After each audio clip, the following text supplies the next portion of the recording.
So welcome to my gradient tutorial. In this video I'm going to show you how I paint my face-off siren custom. As you can see in the sketch here, you can't see very well, but you can see that there's a lot of gradients going on the tail and on the face. And as you might know, I don't use an airbrush because I don't have one, and I don't have the possibility to use one in our house. So I'm going to be doing this hand painting. This is my technique, you don't have to use it. I don't know if it's, what the professional painters do or however it works for them, but this is just what I do, and hopefully it might help you if you're trying to achieve a similar look to this.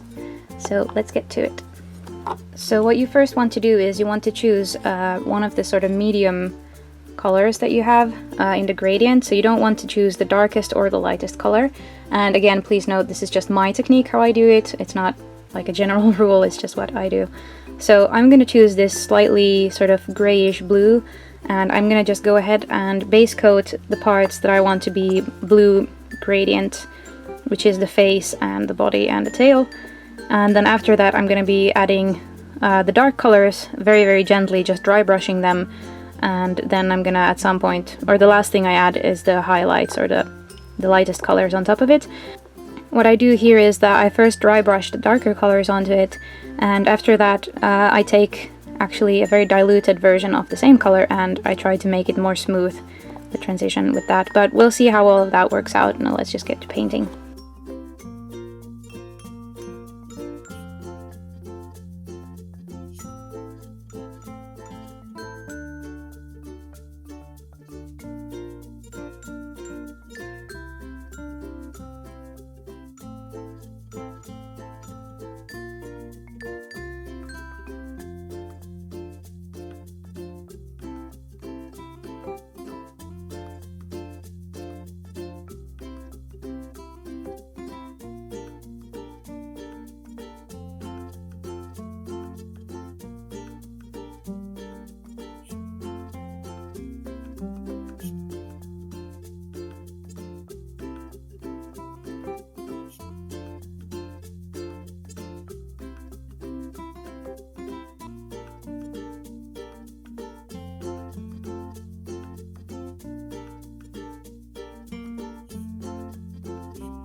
Right, this concludes my gradient tutorial, and maybe you learned something about painting gradients, maybe you didn't, hopefully you did.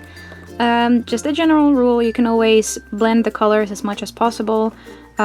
Start off by a fairly light or medium color, then go from that to, the next color that's slightly darker, and then you can also just mix the different colors to make it even smoother. So you could mix, for example, this base grayish blue with this slightly darker blue that I painted on top, and you would get the transition much smoother than I have.